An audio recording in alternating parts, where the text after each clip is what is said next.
성경을 한자를 푸는 대구의 오집사입니다. 오늘은 꿀밀자에 대해서 말씀드리겠습니다. 벌레 회자가 보이고 잠잠할 밀자가 보입니다. 또는 성시복자라고 하지요.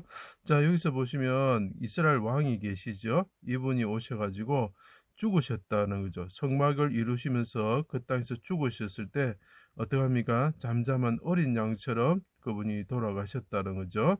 성경에서 꿀이라는 것은 하나님의 입의 말씀으로 표현합니다. 그 말씀이 송이꿀보다 달다라고 표현을 하죠. 그래서 꿀은 벌과 같은 벌레에게 생명을 주는 양식과 같은 거죠. 그래서 우리가 벌과 같은 존재인데 하나님이 주시는 말씀에 대해서 이야기하고 있죠. 그래서 여기서 보면은 여기 잠잠하다는 밀자가 보이죠. 벌레 보시면 꿀 먹은 벙어리 할 때 그런 것이 생각이 납니다. 대적 앞에서 꿀을 입에 머금고 계시는 술람의 여인과 같으신 분인데 잠잠하셨다. 그래서 꿀 먹은 벙어리라는 그런 말이 나오지 않았을까 저는 추측을 해봅니다. 자, 이스라엘 왕이신 예수님이 성시복자가 되죠. 자기 땅에 오셨습니다. 자, 이분이 하나님의 성전과 같으신 분이신데 이 땅에서 반드시 피를 흘리시고 헐어지셨다라는 거죠. 오열절 전날 6일째 되는 날 시온산 골고다 언덕에서 바산의 소와 개 같은 자들에게 애워싸였다. 이것을 시편 118편에 보면 벌들처럼 애워싸였다. 벌과 같은 자들이 애워쌌다라는 거죠. 언제 나옵니까? 삼손이 사자의 그 배에서 꿀을 먹을 때 벌떼들이 있었다. 그 벌떼들이 그 삼손의 입에 그 꿀을 머금을 때 어떻게 하겠습니까? 애워쌌겠죠. 그죠? 막 찌르려고 했겠죠. 그래서 어떡합니까? 이 삼손이 입에 꿀이 있고 꿀 먹은 버거리가 되죠. 벌들이 애워쌌다라는 거죠. 그죠? 이 바산의 소와 같은 자 애워살 때 어떻게 합니까? 잠잠한 어린 양이 되셨다라는 거죠. 수족을 찌르 십자가에 달고 땅에 피를 흘리게 하였다.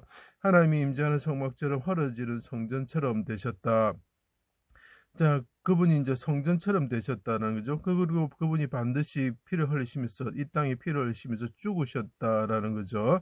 대신 징계를 받으시고 그때 어떤 모든 사람들이 아까 벌처럼 에워싼다고 했죠. 벌과 같고 진흙과 같은 사람들이 성전을 헐고 3일 만에 짓는 자여 만일 필자가 됩니다. 하나님의 아들 이스라엘 왕이면 내려와서 보고 믿게 하라. 믿다 필자가 되는 거죠. 하나님을 신뢰하니 구원하실 것이다. 자, 이분이 어둠이 임할 때 죽으시면서 피를 흘리셨다. 틀림없이 죽으셨다. 요한이 증언했죠. 자, 그때 그들이 이제 악을 토하면서 비방했죠. 그때 예수님께서 어떻게 한다고요? 잠잠한 어린 양처럼 되셨다. 잠잠한 어린 양처럼 이 왕이 되셨다. 그러면서 속으로 말씀하십니다. 나의 하나님 부르시면서 나는 벌레입니다. 라고 이야기를 합니다. 육시의 어둠이 온 땅에 임했을 때 60부터 90까지 어둠이 지속되었죠. 그때 하나님의 임재를 뜻합니다. 어둠이 온 땅에 덮었습니다.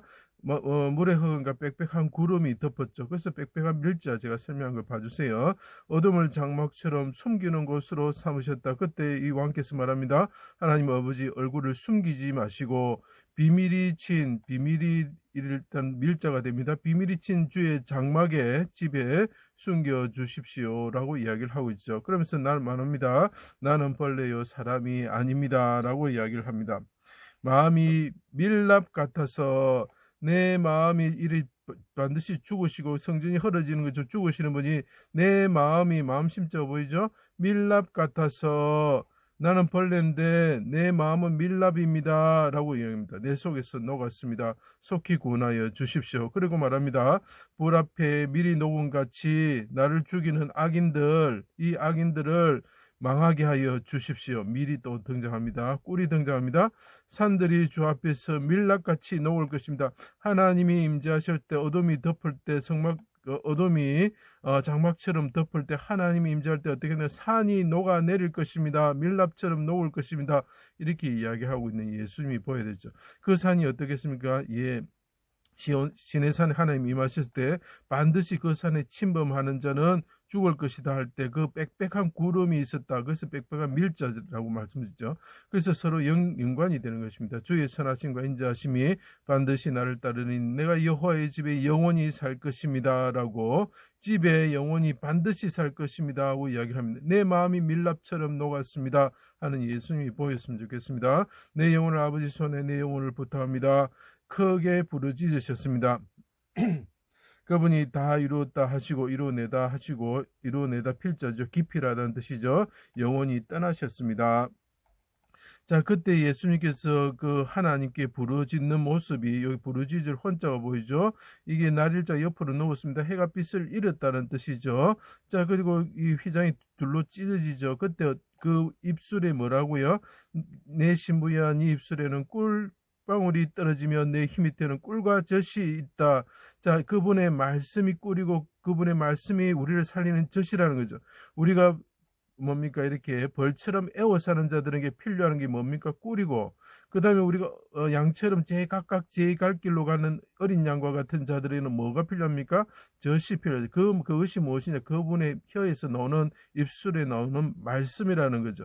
그분이 하나님께 기도하면서 이 백성을 용서해 주십시오 하는 그 말씀이 어떻게 됩니까? 우리의 꿀이 되고 생명이 되는 것입니다.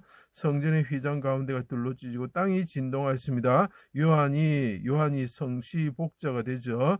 반드시 그분이 죽었다. 그리고 어머니를 집에 모셨던 요한이 그분이 반드시 죽었다, 틀림없이 죽었다라고 증언하였습니다. 그리고 그분이 3일 만에 살아났다고 증언을 하는 거죠. 그래서 이게 꿀밀자가 되는 것입니다. 또 삼손에서 한번 찾아보겠습니다. 사자의 죽음이 있었습니다. 벌떼와 꿀이 있었습니다. 어떤 벌떼가 애워 샀겠죠. 그때 꿀을 먹었습니다. 그 이스라엘 왕신 예수님을 상징하는 그 구원자 삼손입니다. 꿀을 먹었습니다. 그 입이 어떻게 했습니까? 꿀이 들어가죠. 그러니까 어떻게 잠잠하였다. 어린 양인데 잠잠하였다라는 거죠. 그리고 자기 이야기를 이야기하지 않는 거죠. 부모에게도 이야기하지 않고 아내에게도 이야기하지 않죠. 꿀 먹은 버거리가 되는 거죠. 수수께끼를 냈습니다. 블레셋인이 아내에게 답을 알려주지 않으면, 만약 너희들이 이 답을 알려주지 않으면 하고 블레셋 사람들이 위협을 했죠. 너와 내 아버지의 집을 불살할 것이다. 반드시 불살할 것이다. 이런 뜻이 되는 거죠.